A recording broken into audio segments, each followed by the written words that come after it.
कहानी की शुरुआत में लॉरेंस नाम का साइंटिस्ट एक डैम पर भूकंप की जांच कर रहा होता है, जबकि उसका साथी किम डैम के अंदर से जांच कर रहा है। अचानक वहां तेज भूकंप आने लगता है और डैम टूटने लगता है। यह देखकर लॉरेंस लोगों की जान बचाने में लग जाता है।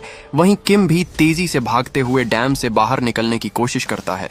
भागते हुए किम की नजर एक डरी हुई छोटी बच्ची पर पड़ती है। वो उसे उठाता है और आगे की तरफ दौड़ लगाता है। डैम तेजी से टूट रहा होता है और तभी अचानक किम के पैरों के नीचे से भी डैम का हिस्सा टूट जाता है। पर नीचे गिरने से ठीक पहले वो उस बच्ची को लॉरेंस की तरफ फेंक कर उसकी जान बचा लेता है।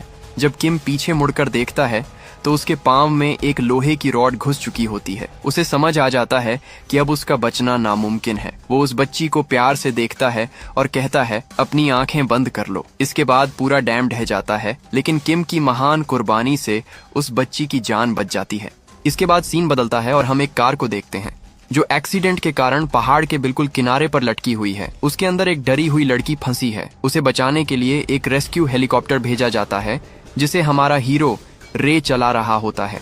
रे लोगों को बचाने में बहुत माहिर है और इससे पहले भी करीब 600 लोगों की जान बचा चुका है। जब रे की टीम उस गाड़ी के पास पहुंचती है तो वे देखते हैं कि गाड़ी काफी दूर है और वहां तक रस्सी नहीं पहुंच सकती, लेकिन रे हार नहीं मानता। वो एक बड़ा रिस्क लेता है और हेलीकॉप्टर को तिरछा करके बिल्कुल नीचे घाटी में ले आता है।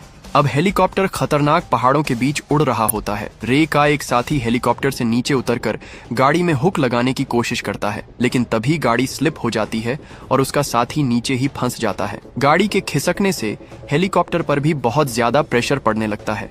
रे समझ जाता है कि अब उसे खुद ही कुछ करना होगा। वो को पायलट को कंट्रोल सौंपता है और रस्सी के सहारे खुद नीचे उतर जाता है। अपनी पूरी ताकत लगाकर वो गाड़ी का दरवाजा खोलता है और उस लड़की को बाहर निकाल लेता है, जिसके तुरंत बाद हेलीकॉप्टर गाड़ी को छोड़ देता है। इस तरह रे उस लड़की और अपने साथी दोनों को बचा लेता है।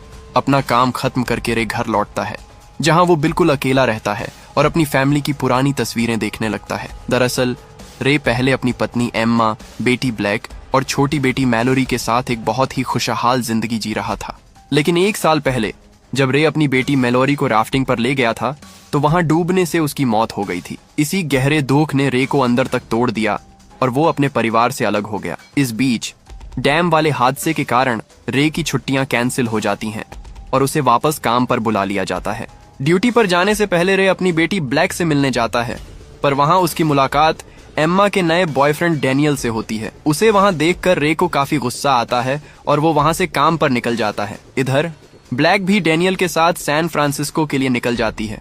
सैन फ्रांसिस्को पहुंचकर डैनियल एक जरूरी मीटिंग के लिए जाता है, जबकि ब्लैक लॉबी में उसका इंतजार करती है। वहां उसके सामने बेन नाम का एक लड़का बैठा होता है, जो ब्लैक को देखते ही उस पर फिदा हो जाता है और घबराहट में अपनी कॉफी गिरा देता है। ब्लैक मुस्कुराते हुए बेन को टिश्यू पेपर देती है।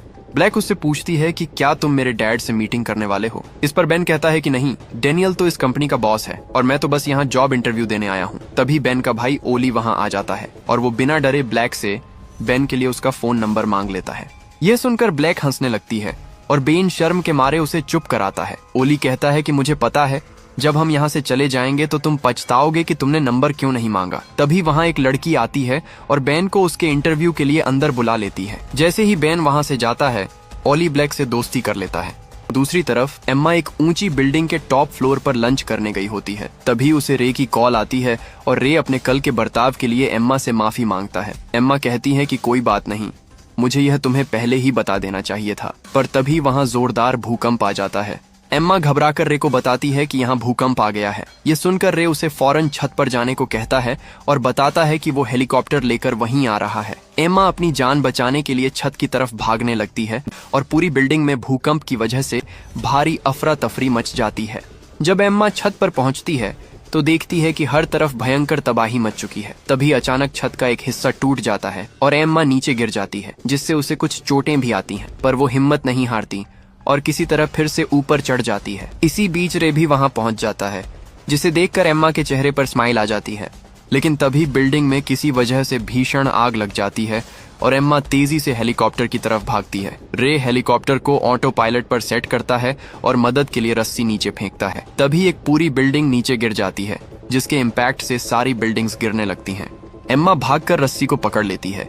रे उसे खींचकर ऊपर ले आता है और पूछता है, तुम ठीक तो हो? एम्मा कहती है, मैं ठीक हूँ। रे हेलीकॉप्टर को वहां से निकालने की कोशिश करता है, पर एक बिल्डिंग हेलीकॉप्टर से टकरा जाती है, जिससे हेलीकॉप्टर डैमेज हो जाता है। पर फिर भी रे किसी तरह उसे बिल्डिंग्स के बीच से निकाल लेता है। उधर दूसरी तरफ डैनियल की मीटिंग खत्म हो चुकी होती है और वो वापस ब्लैक के पास आ जाता है। जाने से पहले ब्लैक चुपके से ओली को बेन के लिए अपना नंबर दे देती है। फिर ब्लैक और डैनियल कार में बैठकर पार्किंग से बाहर निकलने ही वाले होते हैं कि तभी भूकंप के झटके वहां तक भी पहुंच जाते हैं।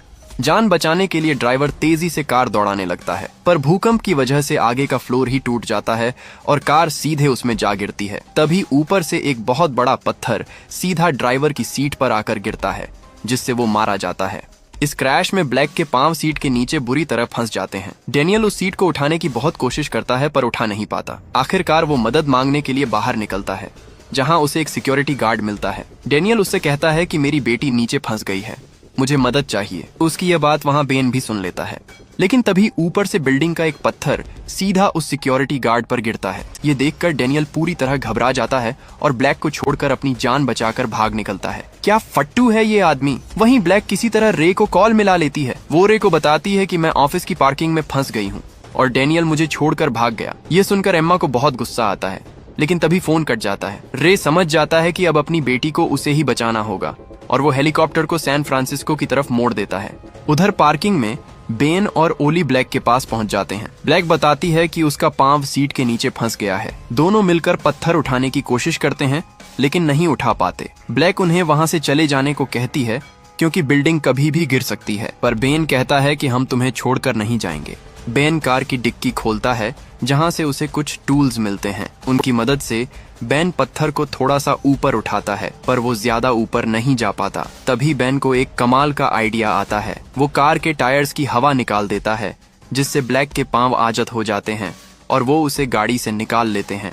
जब तीनों बिल्डिंग से बाहर आते हैं तो देखते हैं कि हर कोई जान बचाने के लिए भाग रहा है। तीनों एक बिल्डिंग के नीचे रुकते हैं। ब्लैक कहती है कि मुझे अपने पेरेंट्स से बात करनी होगी। बेन बताता है कि मोबाइल फोन्स काम नहीं कर रहे, वो ट्राई कर चुका है। ब्लैक कहती है कि मैं डैड से कांटेक्ट कर सकती हूँ, हमें बस एक इलेक्ट्रॉनिक स्टोर ढूंढना है। थोड़ा आगे आने पर उन्हें एक इलेक्ट्रॉनिक स्टोर मिल जाता है। ब्लैक कहती है कि इलेक्ट्रॉनिक मोबाइल काम नहीं करेंगे, हमें लैंडलाइन ढूंढना होगा। बेन पूछता है कि तुम्हें इस बारे में कैसे पता। ब्लैक बताती है कि मेरे डैड LA रेस्क्यू में काम करते हैं। थोड़ा ढूंढने पर उन्हें एक लैंडलाइन मिल जाती है।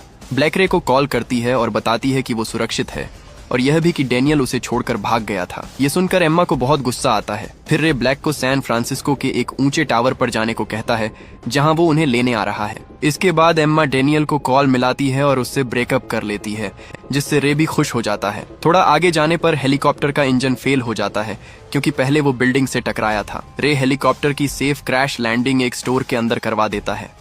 किस्मत से उन दोनों को कुछ नहीं होता और दोनों स्टोर से बाहर निकलते हैं। रे कार के दरवाजे खोलने की कोशिश करता है, इस उम्मीद में कि कोई खुल जाए। तभी उनकी नजर एक ट्रक पर पड़ती है, जो पहले से खुला होता है। एम्मा देखती है कि किसी ने उस ट्रक को चुराया हुआ है। रे कहता है, तो ठीक है, हम इसे फिर से चुरा लेते हैं। तभी एक आदमी रे के सिर पर गन तान देता है। रे के पास टाइम नहीं होता, इसलिए वो एक ही पंच में आदमी को ढेर कर देता है और ट्रक लेकर निकल जाता है। जब वो सैन फ्रांसिस्को के करीब होते हैं तो रे देखता है कि दो बूढ़े लोग उन्हें गाड़ी रोकने का इशारा कर रहे हैं। रे ब्रेक लगाता है, पर बाहर आकर हैरान हो जाता है, क्योंकि भूकंप की वजह से जमीन के बीच बहुत गहरा सुराख हो गया होता है। रे उस कपल के पास जाता है, उन्हें थैंक्स बोलता है और सैन फ्रांसिस्को जाने का कोई और रास्ता पूछता है। आदमी रास्ता बताता है, पर उसके लिए उन्हें फिर से 70 मील पीछे जाना होगा।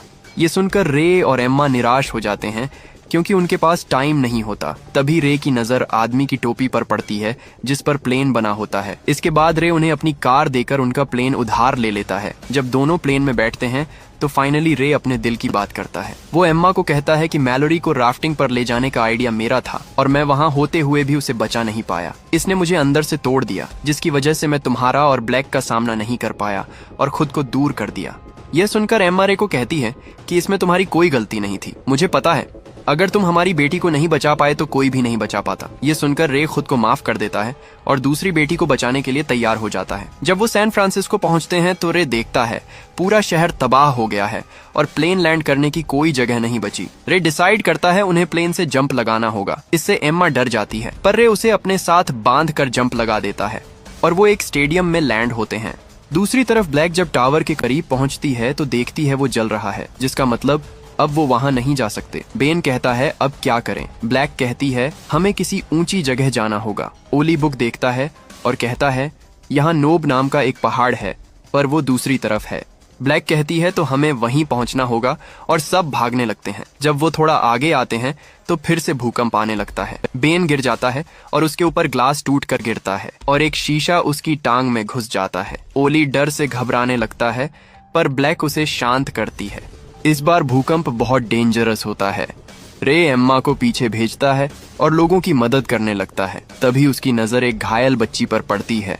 रे उसे उठाता है और पीछे ले जाता है। जब भूकंप रुकता है तो दोनों देखते हैं आगे जाने का रास्ता ब्लॉक हो गया है। रे पीछे मुड़ता है तो उसकी नजर बोट पर पड़ती है और एम्मा से कहता है हमें पानी से जाना होगा। दूसरी तरफ भूकंप के बाद ब्लैक बेन की टांग से शीशा निकालती है, जिसके बाद तीनों पहाड़ की तरफ बढ़ने लगते हैं। वहीं रे बोट में टावर के पास पहुंचता है और देखता है वो जल रहा है। ये देखकर वो समझ जाता है ब्लैक वहां नहीं है। उसे यकीन होता है ब्लैक सेफ है और किसी ऊंची जगह जा रही होगी। तभी पानी में कुछ हलचल होती है। रे को समझ आ जाता है कि सुनामी आने वाली है, जिसकी वजह से वो वहां से जाने लगता है।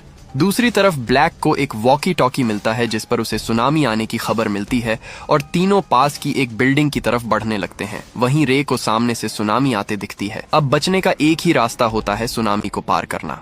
रे बोट की स्पीड बढ़ाता है और सुनामी की तरफ बढ़ने लगता है। बाकी बोट्स भी सुनामी की तरफ बढ़ रही होती हैं। रे तेजी से ऊपर की तरफ बढ़ता है और ऊपर पहुंचने ही वाला होता है कि एक बड़ा शिप आ जाता है। रे बोट मोड़कर बच जाता है। ऊपर से कंटेनर गिरने लगते हैं, पर रे अपनी हेवी ड्राइविंग से बोट को बचा लेता है।